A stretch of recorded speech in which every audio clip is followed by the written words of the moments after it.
और माना जाता है 4, 5, 6 में वोटिंग होनी है। तो इस चुनाव में देखा जा रहा है सबसे ज़्यादा पीआरकेएस को समर्थन मिल रहा है। क्या बताएंगे सर, कल से वोटिंग स्टार्ट है, क्या बताएंगे? अरे हम समर्थन सही में हम लोग बम है आपके मुंह में जीत सकते हैं। हम लोग जीत रहे हैं और बहुत अच्छी तरह से जीत रहे हैं। ऐसे कोई बात हो रहा है नहीं है। कर्मचारियों ने ठान लिया है कि पीआरकेएस को लाना है। 3 नंबर बहुत शुभ होता है, बताइए हर कोई का 3 नंबर। हम लोग 3 नंबर हम लोग को शुभ है एकदम। अच्छा, आप लोग चुनाव चिन्ह तीसरे नंबर पे आ रहा है? तीसरे नंबर पे है और सबसे ऊपर हम लोग कहावत है सबसे ऊंचा रहे झंडा हमारा। तो मेरा झंडा भी तिरंगा का मेरा चुनाव चिन्ह है, उसमें पीआरकेएस लिखा हुआ है। इतना खूबसूरत है। आपके कोई भी झंडे का फोटो खींचिएगा लेकिन जो तिरंगे का फोटो आता है वो सब कोई झंडा नहीं आना कभी होगा। सर तिरंगा तो राष्ट्रीय ध्वज माना जाता है, आप वही चुनाव? हाँ वही देखिए, राष्ट्रीय ध्वज हम लोग, राष्ट्र भी चाह रहा है कि हम लोग आगे बढ़े और राष्ट्र के निर्माण में अपना एक कर्मचारी के कार्य के लिए हम लोग आगे बढ़े। और इसलिए ज़्यादा आज कुछ नहीं बोलना, इसलिए कल से वोटिंग है। सब भाइयों से और माताओं और बहनों से निवेदन करने के लिए हम लोग 2 लाइन मैं बोल रहा हूँ और आपके माध्यम से आप कहना चाहिए कि कल और परसों 2 दिन आप पूरे जिस तरह हो आप वोटिंग करें।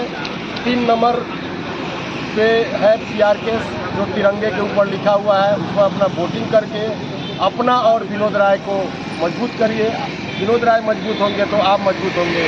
जीते हुए जो कार्य विनोद राय ने कराया वो जीता हुए उन्होंने पूरे लाइफ वही रही एनईआर पे कुछ नहीं कराई।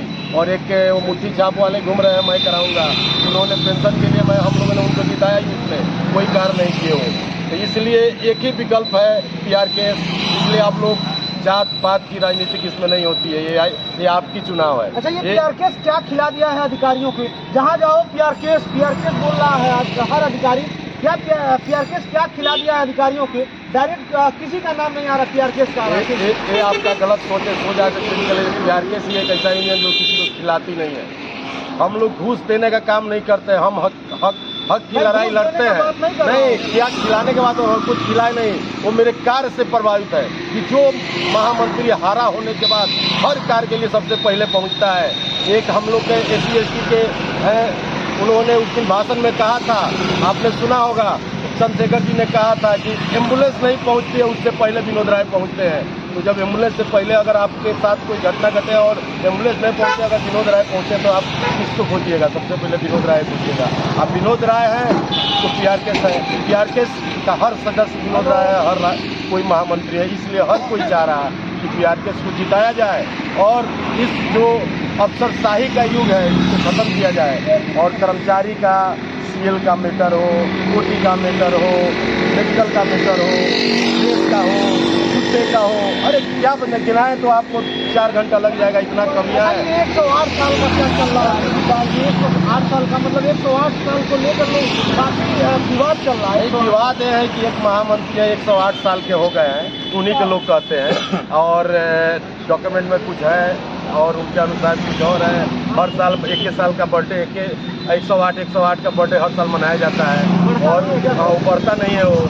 और इसलिए कि उपकार नहीं करते तो बढ़ते नहीं है। 2 आदमी के भरोसे वो तो खड़ा होकर चलते हैं, क्या बोलते हैं उनके आदमी को पता नहीं तो अधिकारी क्या करते हैं। वो भी आशीर्वाद दे रहे हैं। खेल मुद्रा जी भी चाह रहे हैं कि विनोद राय जीते और पीआरकेएस का वाले पूर्वोत्तर रेलवे का कायाकल्प करे। इसलिए आगे कहते हुए आप लोग से निवेदन है कि आप लोग के माध्यम से 3 नंबर पे पीआरकेएस को वोट देने के लिए अपील करिए। जय हिंद, जय पीआरकेएस। कुछ लोग और हमारे साथ हैं, उनसे बात करते हैं। सर, आपको पीआरकेएस में क्या अच्छा लगा कि आपने पीआरकेएस को समर्थन देना स्टार्ट कर दिया? यह सबसे अच्छी बात ये लगी कि हमारे महामंत्री जी इतने सरल विचार के हैं और कर्मचारियों के लिए वो दिन रात खड़े रहते हैं। भले वो मान्यता में नहीं है लेकिन पूरा समर्थन उनके पास है। मान्यता प्राप्त यूनियन कर्मचारी उनके पास जाता है लेकिन यूनियन उनकी नहीं सुनता है और हमारे महामंत्री जी यूनियन में ना होते हुए भी उनके पास जाते उनका काम हो जाता है। ये उनका प्रभाव है, चाहे अधिकारी हो, चाहे कर्मचारी हो, चाहे GM हो, चाहे कोई भी। महामंत्री जी जब किसी कर्मचारी के कोई पीड़ा कोई दिक्कत है, एक बार वो आवाज़ उठाते हैं तो वो काम उनका पूरा होता है। ये प्रभाव है महामंत्री जी का। और एक बार अगर मेरा संगठन जीत गया, महामंत्री जी जीत गए, तो जो काम हम लोग अभी डंके की चोट पे नहीं कर पा रहे हैं वो डंके की चोट पे करेंगे। टेबल पे हाथ रख के ऐसे बजा के बोलेंगे कि ये काम हमारे कर्मचारी का होना चाहिए, हमारी महिलाओं का सम्मान होना चाहिए, उनका अलग बाथरूम होना चाहिए, उनका अलग कॉमन रूम होना चाहिए, हमारा पास पेंशन सब ऑनलाइन है तो हमारा प्रमोशन भी ऑनलाइन हो, हर चीज़ ये ऑफिसर रेस्ट हाउस बगल में है, ऑफिसर्स के लिए है तो कर्मचारी के लिए क्यों नहीं है? क्या कर्मचारी नहीं है, सिर्फ ऑफिसर है? कर्मचारियों के लिए भी उनका ऐसे ही ऑफिसर्स हाउस होना चाहिए, कर्मचारी ऑफिसर्स हाउस। जानकार है जहाँ चौंकते हैं, जहाँ अगर गलत काम होती है वहाँ देखा गया है कि भगदड़ मच जाती है। भैया भगदड़ नहीं, गर्दा उड़ा देते हैं, अधिकारी भागते हैं उनसे, क्योंकि सच्चाई से जो रेलवे बोर्ड का नियम है उस आधार पे बात करते हैं, कोई अलग से बात नहीं करते हैं। जो नियम है नियमानुकूल बात करते हैं और अधिकारी भागते इसलिए हैं कि नियम कैसे लागू करें, इनका फायदा हो जाएगा, उनका नुकसान हो जाएगा। तो लुकाएंगे नहीं, जब नियम के साथ आएंगे तो लुकाना पड़ेगा। और हमारे चंद्रशेखर भैया आ गए हैं, बहुत बड़े हमारे नेता हैं, मैं हमेशा सादर प्रणाम करता हूं और आशीर्वाद भी लेता हूं उनका। चलिए हमारे साथ एक वरिष्ठ नेता भी है और अधिकारी मान लीजिए। सर क्या बताइएगा, कल से वोटिंग चालू है, क्या बताइएगा? चालू है कल 5-6 देखिए बताने के लिए एक बात रह गया कि PRTS को वोट दें। पूर्वोत्तर रेलवे कर्मचारी संघ को पूर्वोत्तर रेलवे कर्मचारी वोट देने के लिए मन बना चुके हैं और पूरे पूर्वोत्तर रेलवे में PRTS की धूम मची हुई है, क्योंकि अन्य यूनियनों से इसकी कार्यशैली एकदम अलग है। इसके महामंत्री और सभी यूनियनें किसी न किसी बात पर कर्मचारियों में बनी हुई है। जैसे एक सबसे बड़ी यूनियन जो मान्यता प्राप्त यूनियन थी उसने UPS का समर्थन कर दिया, तो कर्मचारी पूरे भारतवर्ष के कर्मचारी उससे नाराज हो गए, उनकी बात करनी नहीं। दूसरी एक यूनियन है जो बड़े लोगों के बाहुबलियों की यूनियन है, वह सिर्फ उत्तर में जीत करके वो OPS दिलवाना चाहती है।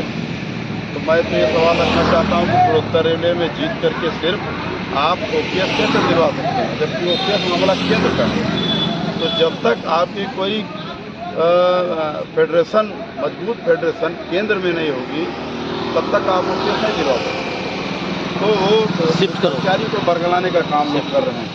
चलिए PRTS क्या क्या मैनिफेस्टो इस बार लेकर आई हुई है, ये आप बताइए। PRTS सोनी रेलवे पे सबसे मजबूत पार्टी के रूप में इस समय उभरता है। सत्ता में तो पहले दिन की बीच में जो है मकसद को समझाने के लिए नहीं रखा जाता, जिसके नाते कुछ कमियाँ आ गई हैं। अब वर्तमान में ये है कि कई संगठनों के बड़े बड़े पदाधिकारी वर्तमान में PRTS में आकर जुटे हैं। विनोद राय जी एक ऐसी शख्सियत है जो कि कर्मचारियों के प्रिय हैं और किसी कोई केंद्र कर्मचारी अपनी बात तक पहुंचा लेता है, जब इस संगठन के महामंत्री बताया जाता है कि सभी विराट वो पहुंचते हैं, किसी का मतलब दिक्कत फंसता है। हाँ एकदम सही है, 100% सही है। इसमें कहीं कोई भी इसमें दो राय नहीं है कि वो समय पर नहीं है। इसके अलावा मेन मकसद हमारा OPS का है कि सारे कर्मचारी जितनी भी भर्तियाँ आप हो रही हैं, नए कर्मचारियों को हो रही है, 2004 के बाद से जो लोग आए हुए हैं उनकी संख्या भी ज़्यादा हो गई है। और PRTS ही एकमात्र ऐसा संगठन है जो NFIR के माध्यम से आपको OPS दिला सकता है। बाकी अन्य संगठन सिर्फ वादा तो कर सकती हैं, उसको पूरा नहीं कर सकती हैं। संगठन NFIR AIR दो ही मेन फेडरेशन है। AIRF का सबने देख लिया है, उनको OPS नहीं चाहिए, लेकिन NFIR एकमात्र ऐसा संगठन है जो कि OPS दिलवा सकता है, उसके लिए तत्पर है और लड़ रहा है। विनोद राय जी इसी के लिए अर्धनग्न प्रदर्शन तक नई दिल्ली के रामलीला मैदान में कर चुके हैं। तो इसीलिए सभी कर्मचारी बंधुओं से अनुरोध है कि ज़्यादा से ज़्यादा मतदान करके PRTS को भारी से भारी मतों से विजयी बनाए, ताकि विनोद राय जी अपनी बात और दमदारी से रख सकें। क्या बताइएगा सर, क्या बताइएगा जो महामंत्री विनोद राय जी हैं, आपको क्या मतलब क्या उनके अंदर अच्छा लगा कि आपने उनका समर्थन करना स्टार्ट कर दिया? महामंत्री जी हमारे बहुत कुछ संभालते हैं तो अच्छे से निकल जाते हैं, रास्ता अपना मोड़ देते हैं। हमारे कर्मचारियों से हमारे जो गार्जियन चाहिए हैं, लोगों के लिए अगर चाहिए तो विनोद राय जैसा चाहिए।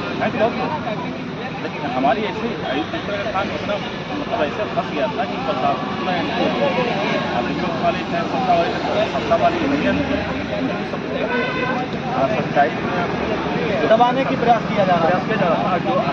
जो हमारे साथ जो गलत हुआ था, हमारे गलती को अदाय समझ किया, अब करने के बाद काम हुआ, अब वो काम हम जीवन में नहीं पूछ सकते। तो ऐसा जब भी सत्ता में नहीं थे तो सत्ता में आएंगे तो आज सब क्या कहेंगे सोचा नहीं जा सकता। कहा जाता है कि विनोद राय जी हमेशा हारी हुई बाजी खेलते हैं, जीती हुई तो सब लोग खेलते हैं। हम खेलते हैं और जोड़ को लेकर चलते हैं, जिसके साथ अन्याय होता है उसके साथ लेकर चलते हैं, गुंडा बवालियों के साथ लेकर। क्या नाम होता है सर? मेरा नाम जय राम। कहीं ना कहीं रेलवे में जो पूर्वोत्तर रेलवे का चुनाव है, सबसे ज़्यादा समर्थन मिल रहा है PRKS को, और जो कार्यकर्ता है इनका भी कहना है कि समर्थन दीजिए और जो सुविधा लेना है लीजिए। जय हिंद, जय भारत। अरे यार छूट गया।